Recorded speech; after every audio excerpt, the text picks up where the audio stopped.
Integrarea umbrei, îmbrățișarea întregului eu. În fiecare dintre noi coexistă lumina și întunericul, la fel ca acordurile unei melodii care așteaptă să fie cântate. Zona aceasta necunoscută a sufletului este ca o comoară care zace încă nedescoperită. Umbra nu este dușmanul, ea este invitația noastră de a merge mai adânc, de a ne cunoaște și a ne completa sensul vieții. Integrarea umbrei nu înseamnă înfruntarea fricilor sau a limitărilor.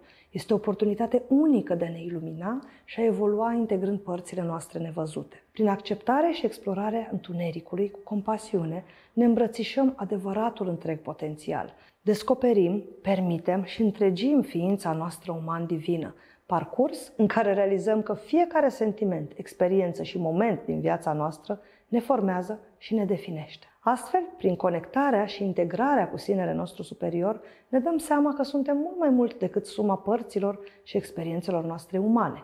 Suntem un întreg armonios în care lumina și întunericul dansează împreună pe muzica existenței noastre. În această alchimie descoperim adevărata autenticitate, suveranitate și libertatea de a fi noi înșine. Fă-l dacă vrei să afli cum să devii tot ceea ce ești tu cu adevărat.